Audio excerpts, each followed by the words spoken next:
तो ध्यान दीजिए, यह वीडियो जो है वर्ग 10वीं के लिए विषय मैथ के लिए बनाया जा रहा है। इसमें हम 50 संभावित प्रश्नों को बताएंगे, है ना। उसमें आपको जो बोर्ड एग्जाम में आने की अधिक संभावना होगी वैसे प्रश्नों को हम आज बताएंगे। देखिए, हमने आपको क्लास में पूरे चैप्टर को हमने अच्छे ढंग से आपको बताया। पूरा चैप्टर को हम लोग साथ मिल करके जो है उसका सोल्यूशन करवाएं आप लोग को। हमने अच्छे ढंग से ऑब्जेक्टिव सब्जेक्टिव बताया। देखिए, यह वीडियो एक काल्पनिक हो सकता है, वास्तविक नहीं समझिए। हो सकता है इसमें वास्तविक रूप से जो क्वेश्चन दे वो भी आ सकता है, लेकिन आप जो साल भर मेहनत किए हैं मतलब मैथ पर, मैथ के दिन वही काम आने वाला है ना। मैथ के वही काम आएगा। यह वीडियो को उन छात्रों के लिए है जो छात्र है ना कमजोर हैं उनके लिए, लेकिन जो विद्यार्थी है ना पूर्णांक पूरा अच्छे ढंग से हल करना चाहते हैं उनके लिए तो साल भर आपको मेहनत कराएं। तो ध्यान दीजिए, यह वीडियो को इस प्रकार से देखिए। कहा जा रहा है कि पहला प्रश्न है, पाई कौन सी संख्या है? पाई कौन सी संख्या है? आपके पास ऑप्शन है, एक अपरिमेय संख्या, एक परिमेय संख्या, एक पूर्णांक संख्या, नन ऑफ दीज, इनमें से कोई नहीं। तो देखिए, पाई जो है प्राकृतिक रूप से यह अपरिमेय संख्या है। ध्यान दीजिए, यह एक अपरिमेय संख्या है। अब जो है कौन अपरिमेय संख्या है, इनमें से आपको 4 ऑप्शन दे देगा, कह देगा कौन अपरिमेय संख्या है। तो इसके लिए बाई ऑप्शन देखेंगे, सभी ऑप्शन पर नजर दौड़ाएंगे। सभी ऑप्शन पर जब नजर दौड़ाएंगे तो देखेंगे पहला ऑप्शन है 3/12। 3/12 है, तो इसको अगर हम इसको हल आगे करके देखते हैं, है ना। 3 चौका 12, 4, ऊपर कितना बचा 1, नीचे बचा कितना 4। तो 1 का वर्गमूल 1 और 4 का वर्गमूल 2, 1/2 रूट से बाहर निकल गया। आप लोग पढ़े होंगे क्लास में कि जो संख्या रूट से बाहर निकल जाए वह परिमेय होती है, जो रूट से संबंध रखता हो उसे हम अपरिमेय संख्या कहते हैं। तो अपरिमेय संख्या तो यह नहीं निकला, यह तो परिमेय संख्या है। हमको खोजना है क्या अपरिमेय। थोड़ा इसको भी देख लेते हैं, 2/10 है ना, 2/10, 1/5 है ना, अंडर रूट 1 का तो वर्गमूल 1 हुआ, लेकिन रूट 5 का वर्गमूल नहीं निकलेगा। तो देखिए, यह रूट से संबंधित है कि नहीं, तो जो रूट से संबंधित हो वह अपरिमेय संख्या होती है। तो आपका यही बी नंबर ऑप्शन सही होगा, है ना। इसको यह भी देखिए, इसको काट दीजिएगा तो 1 होगा, 1 का वर्गमूल 1 होगा, ये परिमेय, और 2 गुने रूट 2 बराबर 2 और 2 परिमेय। तो ये परिमेय है, ये परिमेय है, ये भी परिमेय है, लेकिन ये क्या है अपरिमेय। तो बाई ऑप्शन बनेगा। इस तरह का क्वेश्चन उसको सावधानी से बढ़िया से देखिएगा, ठीक है। कहता है दो संख्याओं का लासा तथा मासा मतलब लघुत्तम समावर्तक और महत्तम समावर्तक यदि बराबर है ना, तो संख्या क्या होगी। तो दो संख्या का लासा यदि मासा बराबर होती है तो वह संख्या क्या होती है, बराबर होती है ना। वह संख्या बराबर, अगर संख्या बराबर है तो उसका लासा भी जितना होगा उतना उसका मासा होगा, ठीक है। अब देखिए, इस 0.29 पर रेकरिंग या किसके बराबर होगा, तो इसको हम हल करेंगे। 0.29 पर रेटिंग है, इसको जब हम हल करेंगे p/q के रूप में लिखने के लिए कहेगा, तो आप कुछ नहीं करिए, 0 है तो 0 लिखिए, दशमलव के प्लस दीजिए, 29 है तो 29 लिखिए, और दो संख्या पर रेटिंग है तो 2 को 9 लिखिए। जितने संख्या पर ऊपर रेटिंग रहेगा उतना 9 लिखना, ठीक है। अब हम 0 में 29/99 जोड़ेंगे तो यही चीज होगा, अर्थात 29/99 इसका सही जवाब होगा, ठीक है। अब देखिए ध्यान से, कहता है 1 माइनस है ना, 1 माइनस साइन स्क्वायर 60 डिग्री। तो साइन 60 का मान होता है √3/2, ठीक है। इस पर स्क्वायर है तो इस पर स्क्वायर देंगे, इसको हल करेंगे। 1 माइनस √3 के स्क्वायर 3/2 के स्क्वायर 4, इसको हल करेंगे तो हो जाएगा 4। 1 से भागा देंगे, 4 में 4 होगा, ऊपर गुना करेंगे 4 है ना, इससे भागा देंगे 1 होगा, 1 ऊपर गुना करेंगे 3, अर्थात 4 में से 3 गया 1/4, 1/4। इसका सही जवाब होगा ऑप्शन नंबर सी, ठीक है। हाँ तो अगला प्रश्न देखिए, कहा है कि किसका दशमलव प्रसार अशांत है ना, किसका दशमलव प्रसार अशांत है। तो शांत अशांत के बारे में समझ जाइए। देखिए, जिसके हर में कोई भिन्न है, जैसे x/y कोई भिन्न है, तो भिन्न के ऊपर वाला अंश होता है, नीचे हर होता है। तो हर में है ना, या तो 2 का गुणनफल हो हर में, या तो केवल 5 का गुणनफल हो, या तो दोनों का गुणनफल हो, तब वह शांत होता है। और इसके अलावा अन्य किसी का भी गुणनफल होगा तो वह अशांत होता है, ठीक है। तो ध्यान दें, यहाँ पर लिखा हुआ है चार ऑप्शन है, 5/8, 6/15, 19/512, 31/200, 343। तो देखिए, अगर आप ध्यान से देखें तो यहाँ पर 5/8, तो हमको अंश से मतलब नहीं है, हमको हर से मतलब। तो हर में 2 दूना 4, 4 दूना 8, केवल 2 का गुणनफल है, तो ये तो शांत हो गया भाई, है ना। इसको देखो, काट रहा है तो काट के भी देखो, है ना। ये हो जाएगा 3 दूना 6 है ना, 3 दूना 6, 3 × 5 = 15, 2/5। इसके हर में भी देखिए 5 का गुणनफल है ना, या तो 2 या तो 5 या तो दोनों, इसके अलावा अन्य कोई भी आवे अशांत। तो 2/5। तो ध्यान दें, 2/5 जो है वो शांत है। 19/512, आप 512 का गुणनखंड निकालिए, है ना। 512 का गुणनखंड निकालिए तो आपको इसमें भी जो है सभी लगभग 2 से ही होगा, है ना। 2 से 512 में काटिए, है ना, तो कितना हो जाएगा, 2 दूना 4, घट के आया 1, वही हो जाएगा 2×5 = 10, घट के आया 1 12, 256, फिर 256, यहाँ गुणनखंड निकाले चल जाइए। तो 2 से 512 में आपने लगाया, फिर 2 से आया कितना 256, फिर 128 होगा, है ना, 128 नहीं होगा, फिर उसके बाद फिर होगा कितना 64, फिर होगा कितना 32, फिर होगा कितना 16, फिर होगा 8, 4, 2 दूना 4, 2 एकम 2, मतलब सब 2 आया। तो ये भी क्या है, ये भी आपका क्या है, तो शांत है। अब बच गया ये बेचारा अशांत होगा, लेकिन इसको भी आप चेक कर लीजिए, है ना, इसको भी आप कर लीजिएगा, ठीक है। तो इसको भी कर लीजिएगा, यही आपका क्या है, अशांत है, ठीक है। केवल हर में 2 मिले तो शांत, हर में 5 मिले शांत, या तो दोनों मिले शांत, 2 क्या और 5 के अलावा कोई अन्य मिले, 3 मिले, 7 मिले, तो 9 मिले, वो क्या हो जाएगा, अशांत हो जाएगा, ठीक है। आगे 400 के अभाज्य गुणनखंड में 5 का घातांक क्या होगा। तो देखिए, आपको एकदम हल्का हल्का क्वेश्चन आएगा, आपको हल्का क्वेश्चन ही बनाना है परीक्षा में, क्योंकि हल्का प्रश्न और भारी प्रश्न दोनों का मान एक ही नंबर है, तो आपको उलझना नहीं है भारी प्रश्नों में। आपको हल्का हल्का प्रश्न आगे 1 से 100 तक देख ले जाना है, बने ले जाना है, उसके बाद देख लेना है, बन गया 40 को 35 को बन गया, उसके बाद भारी प्रश्नों को हल करना है, उसके बाद बनाना है। देखिए आगे है 400 के अभाज्य गुणनखंड में 5 का घातांक। तो 400 का अभाज्य गुणनखंड निकालिएगा, है ना। 200 फिर 100, फिर 50, फिर कितना हो जाएगा 25, 5 5 25, 5 एकम 5। तो कहता है 400 के अभाज्य गुणनखंड में 5 का घातांक क्या होगा। 5 कई बार है, 2 बार है, 5 पर पावर 2, तो 2 घात होगा इसका 2। अब कह रहा है कि ध्यान दीजिए, अब क्या है कि 125 का अंदर रूट का है ना, रूट 125 का परिमेयकारी गुणांक क्या होगा। आप देखिए 125 को आप है ना तोड़िए, 25 25 25 25 से रूट से जोड़ा जाता है, बाहर निकल गया 5 रूट कितना 5, 5 रूट 5 होगा, ध्यान दीजिए है ना, 5 रूट 5 इसका सही जवाब होगा डी नंबर। हाँ तो देखिए, देखिए गणित प्रश्न जो है उसको हल करने में सूत्र और उसका थ्योरी का बहुत बड़ा महत्वपूर्ण योगदान है। सूत्र और थ्योरी अगर जिसको कंप्लीट है वह पूर्णांक 100 अंक जरूर ला देंगे, है ना। हमारे बहुत सारे विद्यार्थी है ना जिन्होंने 95 प्लस लगभग बहुत सारा लाए हैं, कुछ विद्यार्थी 99 तक भी गए, 98 भी तक गए। तो थ्योरी और सूत्र जरूर याद होना चाहिए आपको, ठीक है, ध्यान दें। तो सूत्र आपका जो परिचय दिया गया है क्लास की तरफ से आप उसे जरूर याद कर लें, है ना। देखिए अगला प्रश्न कह रहा है कि रैखिक बहुपद में शून्यक है ना की संख्या क्या होती है ना, शून्यकों की संख्या क्या होती है। रैखिक बहुपद में शून्यकों की संख्या पूछा जा रहा है, शून्यकों की संख्या क्या होती है। तो रैखिक बहुपद में शून्यकों की संख्या देखिए, रैखिक बहुपद में घात 1 होता है, अगर कहेगा घात कितनी होती है तो 1 होते हैं, और शून्य कितने होते हैं तो 1 होते हैं। अगर 2 घात है तो 2 शून्य, 3 घात है तो 3 शून्य, 1 घात है तो 1 शून्य होगा, है ना। रैखिक बहुपद में शून्यकों की संख्या क्या होगी तो 1 होगी, ठीक है। अगर किसी द्विघात बहुपद के शून्यकों का योग तथा गुणनफल क्रमशः 5 और 6 है तो द्विघात बहुपद क्या होगा। तो देखिए आपके पास दिया हुआ है योग, क्या दिया हुआ है योग, आपके पास दिया हुआ है गुणनफल, तो योग दिया हुआ है, सबसे पहले योग है तो योग 5 दिया है, तो शून्य होते हैं अल्फा प्लस बीटा, है ना, एक अल्फा होता है एक बीटा होता है, 2 शून्य, ठीक है। अब कह रहा है शून्यकों का योग 5 है तो अल्फा प्लस बीटा बराबर 5, ठीक है। कहता है कि गुणनफल आपका दिया हुआ है 6, तो अल्फा गुने बीटा बराबर कितना दिया हुआ है 6, तो क्या निकाले द्विघात बहुपद निकाले, द्विघात बहुपद निकाले। तो द्विघात बहुपद का सूत्र होता है ना x square minus alpha plus beta into x plus alpha गुने बीटा, ध्यान रहे। तो x square minus alpha plus beta कितना है 5 है तो 5 दे देंगे यहाँ पर, एक्स प्लस अल्फा गुने बीटा कितना दे रहे हैं 6, तो 6 हो जाएगा आपका बहुपद निकल गया, कितना निकला x square minus 5 x plus 6, है ना, यही इसका जवाब होगा, ठीक है। आगे बढ़े। हाँ तो अगला प्रश्न देखिए है ना 11 नंबर का है कि y square minus 6 y plus 8 के शून्य का अल्फा तथा बीटा होता है, अल्फा गुने बीटा क्या होता है। देखिए अल्फा गुने जो बीटा होता है उसका सूत्र होता है माइनस, अल्फा गुने बीटा का सूत्र होता है सी बाई ए, और अल्फा प्लस बीटा का सूत्र होता है माइनस बी बाई ए, इसको ध्यान में रखना। अल्फा गुने बीटा का सूत्र होता है C by A, alpha plus beta का सूत्र होता है माइनस बी बाई ए, तो अल्फा गुने बीटा सी बाई ए। तो देखिए y square minus 6 y plus 8 दिया हुआ है, इसमें आपको कह रहा है अल्फा गुने बीटा का मान। तो देखिए आपको जो वाई स्क्वायर में गुना है ना वो ए है ना, चिन्ह सहित ए है, और जो वाई में गुना है वो चिन्ह सहित क्या है बी है, और जो किसी में गुना है वो चिन्ह सहित सी है, ठीक है। वाई स्क्वायर में कुछ ने गुना है तो 1 है, तो देखिए यहाँ पर लिखा हुआ है अल्फा गुने बीटा का मान अर्थात सी बाई ए निकलना है, सी कितना है 8 है, ठीक है, और ए कितना है 1 है, 1 हो जाएगा 8 बटे 1 अर्थात 8 आंसर, ठीक है, ऑप्शन नंबर ए। अब आगे देखिए, अब यहाँ दिया हुआ है बहुपद एफ एक्स इतना है तो माइनस 1 का मान बताइए। तो देखिए आपके पास दिया हुआ है एफ एक्स बराबर 3x square minus 7x plus 2, यहाँ पर आपके पास जो है माइनस 1 का मान निकलना है, एफ माइनस 1 का मान, जहाँ जहाँ एफ से वहाँ माइनस 1 रखिए, तो यहाँ हो जाएगा 3 गुने माइनस 1 के स्क्वायर माइनस 7 गुने माइनस 1 प्लस 2, यहाँ हो जाएगा 3 गुने माइनस 1 के square plus 1 minus square minus plus 7, 7 गुने 1 7 हुआ प्लस 2, यहाँ हो जाएगा 3 गुने 1 3, 3 और 7 10 2 12 इसका सही जवाब होगा बी नंबर, ठीक है। अब आगे देखिए, ध्यान से आगे देखिएगा, आगे है एक्स स्क्वायर माइनस 3 के शून्य क्या होंगे। तो एक्स स्क्वायर माइनस 3 के शून्य खोज रहा है, शून्य बराबर 0 दे देना। अब एक्स स्क्वायर बराबर माइनस 3 उधर जाएगा प्लस 3 हो जाएगा, केवल एक्स बराबर क्या होगा अंदर रूट 3 होगा, और चिन्ह सहित प्लस माइनस अंदर रूट 3 होगा, है ना। तो एक बार प्लस में रूट 3 और एक बार माइनस में रूट 3 होगा, ऑप्शन नंबर बी। देखिए ध्यान दीजिए, इस पर ध्यान दीजिएगा, चिन्ह प्लस माइनस वाला पर ध्यान दीजिएगा, यहाँ देखिए दोनों रूट 3 है, ठीक है, तो प्लस माइनस रूट 3 होगा, ठीक है। अब आगे है आपके पास, ध्यान दें, आपके पास है समीकरण निकाय इतना एक्स प्लस 2y बराबर 3 और इतना के अनगिनत हल है, तो के का मान ज्ञात करें। देखिए यदि आप लोग जानते होंगे, है ना, 3 चीज पर ध्यान दें, संपाती अनगिनत हल जिसका समीकरण होता है a1 बटे a2 बराबर b1 बटे b2 बराबर c1 बटे c2। एक होता है समांतर जिसका कोई हल नहीं होता है, जिसका सूत्र होता है a1 बटे a2 बराबर b1 बटे b2, है ना, बराबर नहीं है c1 बटे c2।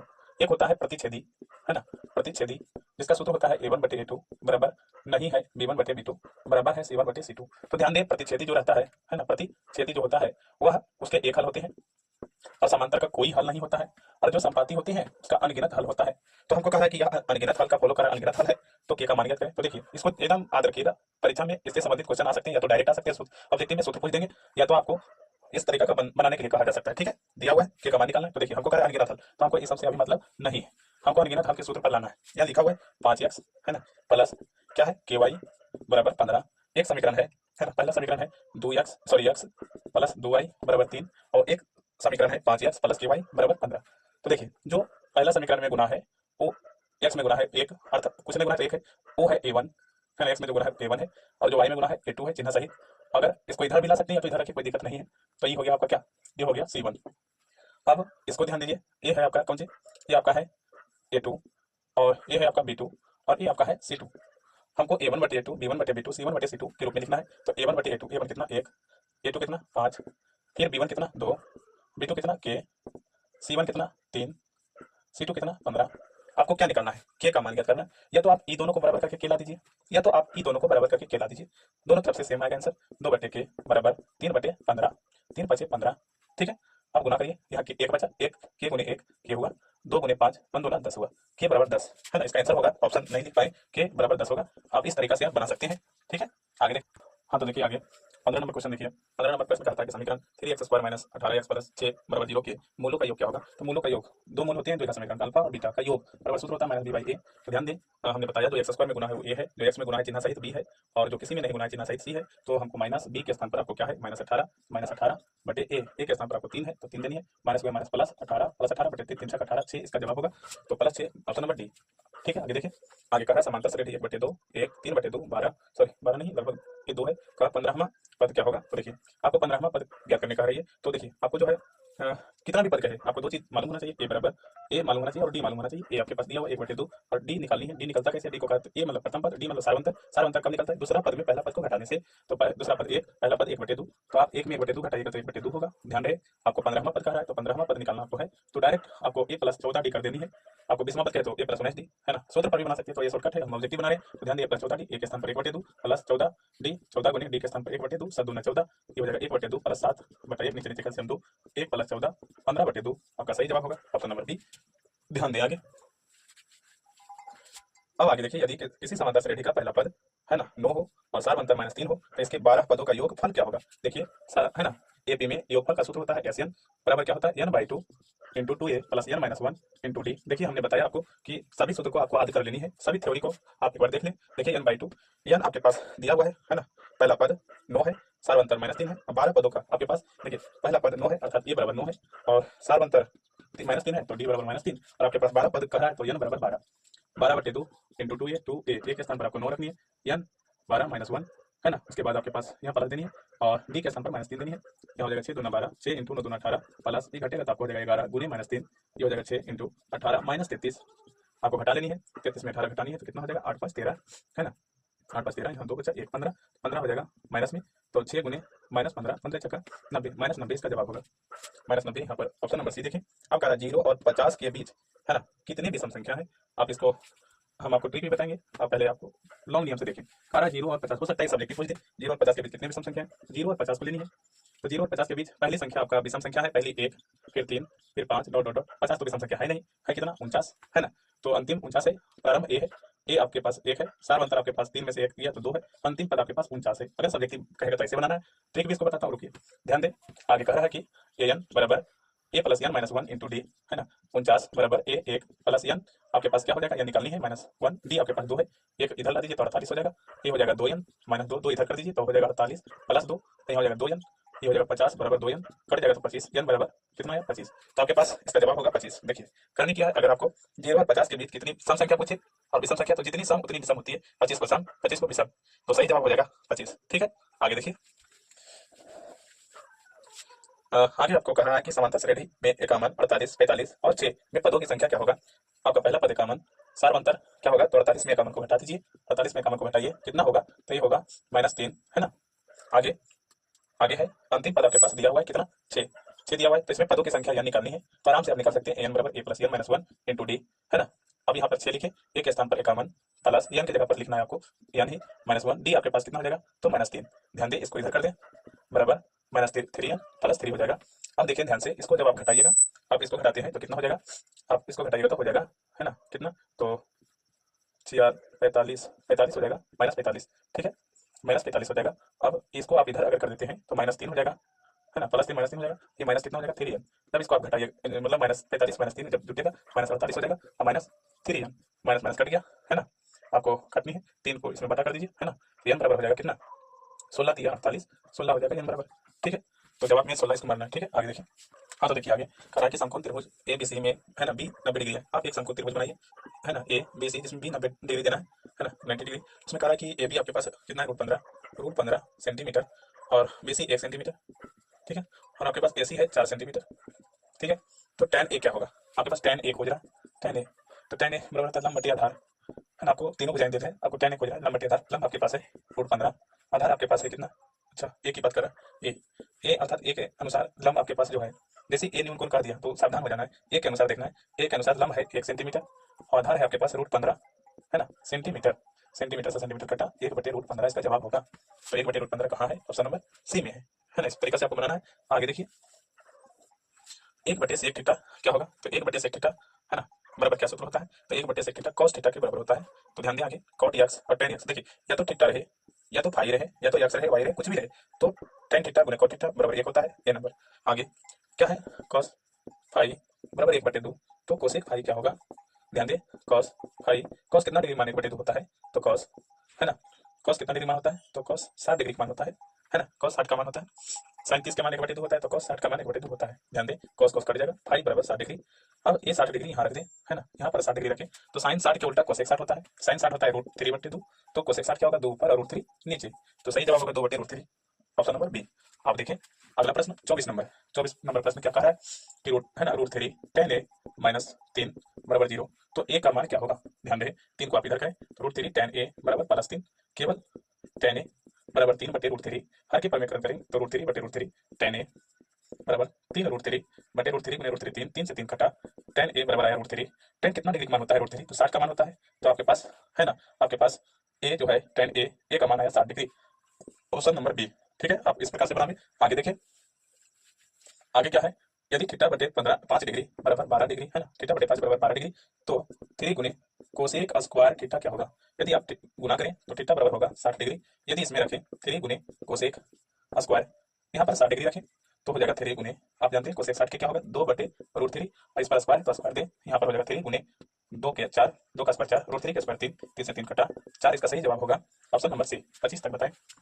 हाँ तो देखिए आगे जो प्रश्न है कह रहा है कि सेक स्क्वायर 60 डिग्री और -tan स्क्वायर 60 डिग्री +1 का मान क्या होगा। देखिए कोई देर के लिए इसको थीटा मान लीजिए, इसको भी थीटा मान लीजिए, तो सूत्र होता है sec square theta -tan square theta बराबर होता है 1, है ना, अब प्लस कितना 1 1 1 2 होता है, आपका ऑप्शन नंबर बी होगा। आगे देखिए tan sorry cot 90 degree minus A, अगर थीटा मान लिया तो cot 90 degree minus theta tan theta होता है, तो ठीक उसी प्रकार से cot 90 डिग्री माइनस ए बराबर tan होगा, ऑप्शन नंबर डी। देखिए पूरे कोण वाला सवाल रखिए, है ना, आपको दिया हुआ है कि 2 गुने tan 30 का मान होता है 1/√3, ठीक है, बटे और 1 प्लस tan 30 का मान होता है 1/√3, स्क्वायर है इस पर स्क्वायर दे दीजिए। आगे देखिए ऊपर हो जाएगा 2/√3 बटे 1 प्लस 1 के स्क्वायर 1/3 बटा 1 करें, है ना, 2/√3 भागा, यहाँ पर इसको हल करिएगा तो ये हो जाएगा 3, है ना, ये हो जाएगा 4/3, ठीक है, इसको और हल करेंगे तो 2/√3 भाग के उल्टा गुना 3 ऊपर और 4 नीचे, 2 दूना 4, इसको काटिएगा तो √3 मतलब कटेगा, तो √3/2 आए, तो √3/2 कौन सा मान दे रहा है, तो ये तो नहीं देगा, 1/2 दे रहा है, ये तो आपको है ना, आपको √3/2 की बात कर रहा है, ये भी 1/2 देगा, ये आपको क्या देगा, ये आपको √3 देगा, sin 60 देगा आपको √3/2।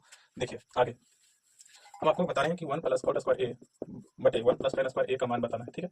देखो इसके लिए ट्रिक बता रहा हूँ, यहाँ पर जो भी रहेगा या तो tan स्क्वायर रहेगा या तो cot स्क्वायर रहेगा, यदि यहाँ पर cot स्क्वायर ए है तो इसका जवाब होगा cot स्क्वायर ए, यदि यहाँ पर tan स्क्वायर ए है रहेगा तो इसका जवाब होगा tan स्क्वायर ए, तो ध्यान दो यहाँ cot स्क्वायर ए है तो इसका जवाब होगा, पूरे का हल होगा cot स्क्वायर ए, है ना, ऑप्शन नंबर सी। ठीक है, इसको हल करके भी आप बना सकते हैं, लेकिन हल करने में ज्यादा टाइम लगेगा। आगे देखिए आगे ध्यान दें, आपके पास कहा है कि यदि एक 6 मीटर ऊंचे खंभे की छाया पृथ्वी पर 2√3 मीटर लंबी है, तो उन्हें क्या होगा, देखिए खंभा है 6 मीटर, खंभा खड़ी होती है 6 मीटर है, उसके बाद उसकी छाया पृथ्वी की छाया 2√3 मीटर है, 2√3 मीटर है, ठीक है, तो उन्नयन कोण क्या होगा, इसका उन्नयन कोण थीटा खोज रहा है, तो देखिए है ना tan थीटा, क्योंकि लंब आधार की बात किया tan थीटा, यहाँ पर हो गया 6, यहाँ हो जाएगा 2/√3, ध्यान दें काटिए 3 दूना 6, √3 से कटेगा √3 मत में, है ना, तो यहाँ हो जाएगा tan थीटा बराबर केवल √3 होगा, कैसे काटा देखिए 2 3 6 3 आया था, और 3 को हमने √3 से काटा √3 मत में, तो √3 बचा, tan थीटा और tan कितना डिग्री मान होता है √3, tan 60 का, है ना, tan से tan कटा, थीटा बराबर हुआ 60 डिग्री। ध्यान दें अब आगे हम आपको बता रहा हूँ 50 तक आपको बताएंगे, ध्यान दें थीटा 60 डिग्री होगा।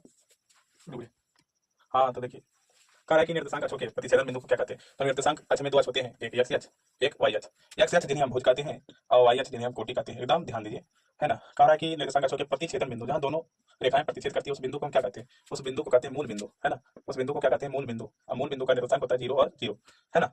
और ध्यान दें इसको कहते हैं प्रथम चतुर्थांश या प्रथम पाद, इसका निर्देशांक होता है प्लस प्लस, है ना, और इसका निर्देशांक होता है माइनस प्लस, इसका निर्देशांक होता है माइनस माइनस, और इसका निर्देशांक होता है क्या, इसका निर्देशांक होता है प्लस माइनस, है ना, ये भी ध्यान रखें। अगला प्रश्न देखिए कह रहा है कि बिंदु -6 और -8 किस पाद में स्थित है, तो किस पाद में है, दोनों ऋणात्मक है, तो दोनों ऋणात्मक किस पाद में है, तो तृतीय में है, फर्स्ट ए हुआ सेकंड ए हुआ, थर्ड में दोनों ऋणात्मक है, तो दोनों ऋणात्मक थर्ड में है, तृतीय में है, ऑप्शन नंबर सी। अब देखिए आगे कह रहा है, आगे आपको कह रहा है कि मूल बिंदु से इतना की दूरी क्या होगी। यदि आपको कहे मूल बिंदु से दूरी, है ना, आपको कहे मूल बिंदु से दूरी, तो आप डायरेक्ट क्या करें, है ना, डायरेक्ट सूत्र लगा दें, x square plus y square under root x के स्थान पर आपको क्या है, साइन थीटा के स्क्वायर अर्थात sine square theta plus cos theta के स्क्वायर कॉस स्क्वायर थीटा। ध्यान रहे sine square theta plus cos square theta का मान 1 होता है, 1 का वर्गमूल 1 होगा, 1 इकाई इसका आंसर होगा। अब आपके पास प्रश्न है दिया हुआ कि जो आर बिंदु है के बीच की दूरी क्या होगी, आर और यस के बीच, यस है तो आर और यस के बीच की दूरी क्या होगी, आर यस। ध्यान दें आर के स्थान पर है 1 और 1 और इसका निर्देशांक है -1 और 5, दोनों के बीच की दूरी का बीच की दूरी अगर निकालनी है तो आर यस निकालनी है तो अंडर रूट x2, है ना, x2 माइनस x1 के whole square plus y2 minus y1 के होल स्क्वायर। x2 कितना है, e हुआ x1 e हुआ y1 e हुआ x2 e हुआ y2। तो देखिए आपके पास x2 है, x2 माइनस 1 माइनस x1 कितना है 1 के whole square plus y2 5 minus y1 कितना 1 के whole square under root minus 2 के होल स्क्वायर प्लस ये घटेगा तो कितना हो जाएगा 4 के होल स्क्वायर, ये हो जाएगा कितना 4, ये हो जाएगा आपका 16, 16 4 20, 20 को हम लिख सकते हैं, है ना, 2 गुने 2 गुने 5, 2 रूट 5, इसका सही जवाब होगा ऑप्शन नंबर सी। ठीक है, आगे देखें, आगे आपके पास है, आगे कह रहा है कि रेखा y बराबर 8 आलेख किस बिंदु से होकर जाएगी। देखिए y बराबर 8 जो है वह किस बिंदु से होकर जाएगी। अगर y दिया हुआ है तो इसका मतलब x 0 है ना, x क्या है 0 है, तो 0 और 8 बिंदु से होकर गुजरेगी। x पहले शुरू होता है, y पीछे होता है, तो अगर y h पर है, y h पर है तो x 0 है, तो x 0 है, y 8 है, तो 0 8 इसका सही जवाब होगा ऑप्शन नंबर सी। आगे देखें, हाँ तो देखिए आगे कह रहा कि कौन सा बिंदु, है ना, प्रथम चतुर्थांश में होगा, तो प्रथम चतुर्थांश का निर्देशांक होता है प्लस प्लस, तो प्लस प्लस कौन है, तो पहला ऑप्शन प्लस प्लस है, देखिए ये भी प्लस में, ये भी प्लस में, बाकी ये सभी माइनस में है, प्लस प्लस प्रथम चतुर्थांश का है। अब आगे देखिए, आगे है कि बिंदु इतना से y अक्ष से लंबवत क्या होगा 5 और 6, y अक्ष से लंबवत, y अक्ष से दूरी खोज रहा है, y अक्ष से, देखो अगर कहेगा y अक्ष से दूरी, y अक्ष से दूरी तो y वाला को ढक देना है, तो क्या बचा 5, तो 5 इसका जवाब होगा। अगर कहेगा x अक्ष से दूरी तो x वाला को ढक देना है, तो ऑप्शन 6 हो जाएगा, लेकिन y अक्ष से कहा तो y को ढकना है, तो क्या आंसर होगा 5, तो 5 इकाई ऑप्शन नंबर ए। ठीक है, आगे देखें, कह रहा है कि इतना निर्देशांक यम है, यम निर्देशांक -2 और 10 है, यम निर्देशांक -8 और 14 है, के बीच की दूरी का है, तो बीच की दूरी निकाल मध्य बिंदु को निकालने का है, तो x बराबर होता है x1 प्लस x2 बटे 2 और y बराबर होता है y1 प्लस y2 बटे 2। x1 आपके पास a है, y1 a है, x2 a है, y2 a है। ध्यान रहे x1 plus x2, x1 minus 2 plus x2 कितना है -8 बटे 2 -2 -8 -10 बटे 2 1 दूना 10 -5। अब इसमें अगर हम देखें y1 y2 तो 10 प्लस y2 कितना 14 बटे 2 24 बटे 2 कितना हो जाएगा 12। तो ध्यान रहे अगर हम -5 और 12 देखें, -5 और 12 कहाँ है ना, -5 और 12 ऑप्शन नंबर सी में है। आगे अब आपके पास दिया गया है कि बिंदुओं ए बी सी से त्रिभुज बनता है, तो त्रिभुज का क्षेत्रफल क्या है, यह निर्देशांक ज्यामिति के त्रिभुज है। ध्यान रहे इसमें 3 निर्देशांक दिया हुआ है, 1 0 8 और आपके पास 6 12। ठीक है, आपके पास फिर दिया हुआ -16 -4 -16 -4। ठीक है, और है ना 6 12 हो गया। अब आपके पास क्षेत्रफल का है, देखिए क्षेत्रफल निकालने के लिए आप सूत्र याद रखें, नहीं नहीं भी सूत्र याद है तो आप सूत्र कैसे लिख सकते हैं, देखिए आप लिखिए 1/2 इंटू कर दीजिए, आप लिखिए x1 x2 x3 लिखिए, फिर घेर दिए, उसके बाद आप y लिखिए y लिखिए y लिखिए y लिखिए y लिखिए y लिखिए, यहाँ प्लस दे यहाँ प्लस दे। अब है ना, अब ट्रिक याद रखें 27